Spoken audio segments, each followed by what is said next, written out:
Og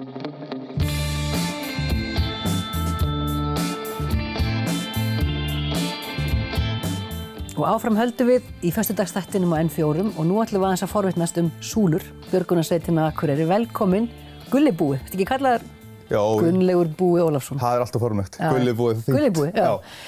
Hérna, gleðilegt nýtt ár og bara fyrsta spurning, hvernig gekk flugveldasalan? Hún gekk bara ágætlega. Þetta bara svona í samræmi við það sem verið hefur. Já, ekkert að dragast saman? Nei. Aðeins eitthvað, loftslags eitthvað?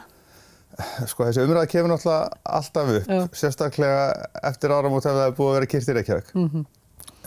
Það var ekki þannig núna. Nei.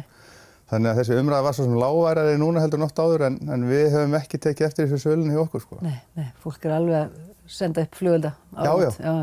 Og þið komið ágætlega út úr þessu. Já. En tölum samt líka aðeins desember og hvellin sem kom þá og hvað fór í gang þá. Þá mætti náttúrulega mikið á ykkur. Og einn liðurinn þetta náttúrulega rafmagnsleysi og ég er svolítið forvitin að heyra rafstöðvarna sem þið tóku þátt í að skaffa. Getur aðeins sagt mér frá því verkefni? Já, sko, veðrið hérna á Akureyri, ef við byrjum þar, var í sjálfum sér sko ekkert ægilega slæmt hérna. Nei. Það var miklu verra út á Ólafsfirði og Siglufirði og þar. Og sko, það var náttúrulega bara afrek sem félagar okkar unnu þar út frá, sko. Þeir náttúrulega bara voru þeir náttúrulega urðu innlyksa, allir vegir lokuðu. Já. Þannig að þeir bara voru þarna allan sólarhringinn í nokkra daga, sko. Hvað okkur varðaði og hvað okkur snerti, þá einmitt, sko, kannski þetta rafstöðadæmi kannski svolítið stór þáttur vegna þess að þessi snjókoma kom í norðan áhlaupi rétt frostmark sem eru kjör aðstæður fyrir svona ísingaveður. Þannig að það náttúrulega slitluðu rafmagnslínur út allt. Já.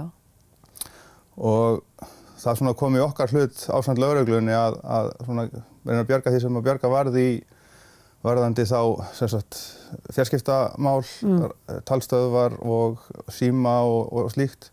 Svo náttúrulega bara að þjónusta þá sérstaklega bændi á rafmagnslausum svæðum. Já, til að það getur bara mjólkað. Til að geta mjólkað. Og sýnt skepnunum. Já. Og þetta voru í rauninni, það sem var í rauninni gert það var bara hringt í alla sem að hugsanlega gætu átt rafstöð, saman hversu stór hún var, hvort það var að kerru eða bara beranleg. Já. Og þetta voru að lágmarki einhverja 50 til 70 rafstöðvar sem var búið að sko hamstra og svo bara deilt sveitirnar. Þið hljótið að fara í smá rannsóknarvinnu eða var þetta bara, hver getur átt hérna rafstöð? Komið með það! Já, í þessu tilfelli voru náttúrulega með sko 2 afskaplega úrræðagóða lögreglumenn. Já. Og þeir fengu þetta verkefni bara. Að bara finna stöðvar, ná í þær eða láta ná í þær og svo bara hvert þær áttu að fara. Og fenguðu þessar, 50-70 rafstöðar hérna á Akureyrarsvæðinu eða þurftu að leita lengra? Þetta var bara út allt, sko. Það var búið að leita býsna víða og býsna lengi, sko. Og þið komist náttúrulega ekkert út allt, það var sumt bara sumir vegir voru lokaðir, þannig að það var kannski bara ákveðin svona radíus. Já, þetta er náttúrulega bara radíus í kringum okkur, en... Og fóru svo með þetta út allt? Já. Inn í fjörð og... Mikið til í kringum Dalvík, inn í Svarfaðardal, inn í Hörgárdal og Öxnadal á þessum svæðum sem urðu straumlaus, sko. Þannig að þið komuð svona rafstöðum til þeirra bænda sem þurftu að mjólka, kannski? Já. Á megninu til? Já, ég held að það hafi meira en allt bjargast hvað það var, sko. Hvað myndir þú segja hafi verið svona erfiðast fyrir ykkur, hérna, súlur? Í þessu áhlaupi, hvað svona, dróðu einhvern lærdóm að þessu? Er alltaf að draga lærdóm að hverju verkefni væntanlega? Var eitthvað svona sem að eruð hugsi yfir eftir þetta? Kannski ekkert í þessu tilfelli meira heldur en bara svona gengur og gerist í aðgerðum hjá okkur, sko. Sem óveðursútkall, þá gekk þetta í rauninni býsna vel og við vorum svona framan af að keyra þetta á ekkert miklu mannskapsins líkum. Nei. Vegna þess að þetta voru meira að minna, skutlarafstöðum, við vorum rosa mikið þarna í fyrirhlutanum í því að skutla heilbrigðisstarfsfólki og umönnunarfólki í vinnu. Komaðum í vinnu, Já, þar vorum við með alla bílana okkar, svo voru nokkrir björgunarsveitarmenn bara komnir á einkabílana sína í skutli. Já. Þannig að við svona héldum út í því sem við gátum þar. Já. En eins og segja, vorum öll tæki í gangi en kannski ekki allan mannskapinn sem kom sér náttúrulega rosalega vel þarna vegna þess að svo náttúrulega þarna kvöldi þegar að drengurinn fellur í ána, þá áttu við samt sem áður það mannskap til þess að sinna því. Óþreyttan mannskap sem þetta farið bara í það. Og það náttúrulega kannski var það sem snerti okkur, kannski það erfiða í þessu óveðri. Og mest krefjandi. Já, engin spurning. En skiljiði núna, þeir eru náttúrulega maður ársins, björgunarsveitirnar, Já, já. það hafði ekki með það. Þakka fyrir. Skynjið þið svona, og kannski hefur þetta verið að gerast undanfarna ára, hefur þetta bara alltaf verið, skynjið þið velvildina í samfélaginu, hvað allir eru ánægð með ykkur? Já, við gerum það. Já. Að og höfum í rauninni alltaf gert. Já. Og kannski partur af því að fólk sækist í þetta, að veita að gera gagn, eða? Já, ég held það. Ég held að innstilu svo sem viljum öll láta gott á okkur leiða, sko. Og þess vegna erum við kannski að standa í þessu að miklu leyti, sko. En það er engin spurning að okkur er afskaplega vel tekið út allt og ég fekk nú að vera talsveit meira í fjölmiðlum í kringum þetta allt en ég er vanur, sko. Já. En það var allavega þannig að fólk var bara að fara að taka sko, krók til þess að heilsa upp á mér og taka upp og þakka manni fyrir. Sko. Og það er frábær upplifun. Sko. Og þið skynjaði líka á kannski bankareikningunum ykkar, fólk er bara að grafa upp reikningin og leggja inn bara styrki ykkur. Já. Bara menn og sko, ekki kannski máli sem gera, en svona einstaklingar út í bæ.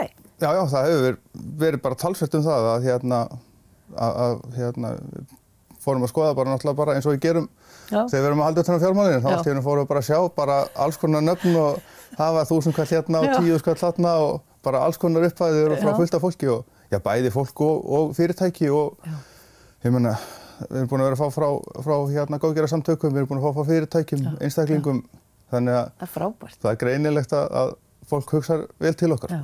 Og það veldur því að þið getið bara haldið áfram ykkar störfum og getið átt þessar græjur og vélar og allt sem þarf. Súlur er þá ekkert á flæðiskeri staddar? Nei, þetta er náttúrulega... Gætið alltaf nota meira? Já, ég meina, sko, eins og til dæmis núna, við tökum það sem dæmi að í rauninni af þegar við erum að fá þetta fjármagn sem hefur verið að koma í núna og við sáum það til dæmis að þó það hafi ekki komið fyrir hjá okkur í þetta skipti, að ef í rauninni ef við mist út bæði blöndulínuna og kröflulínuna, ekki bara báðir í einu, sko, ekki sitt hvort lagi eins og gerðist núna, það var alltaf bara Akureyri straumlaus og aðgerðarstjórn fyrir Norðurland er úti.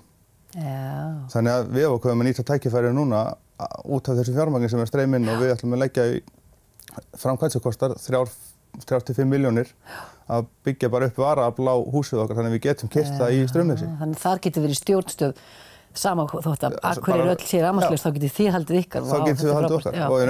Og það er náttúrulega bara svona sem að við vinnum. Þetta er eitthvað sem þið uppgötuðu í kjölfarið á þessu, vantarlega, eða vissuðu þetta alltaf? Þessi umræða hefur verið í gangi í talsverðan tíma, sko. Já, en nú var þetta svolítið áþreifanlegt. Þetta var svolítið sparkið til þess að láta okkur klára þetta. Já. Og er þetta verkefni núna bara í gangi? Já, þetta er bara farið á stað og við erum bara byrjuð að framkvæmdum. Frábært. Tíminn er að hlaupa frá okkur. Eitthvað svona að lokum sem að þú vilt koma á framfæri? Ætli þess ekki bara helst að þakka öllum bæjarbúum fyrir þessa frábæru velvild sem við finnum í okkar garð.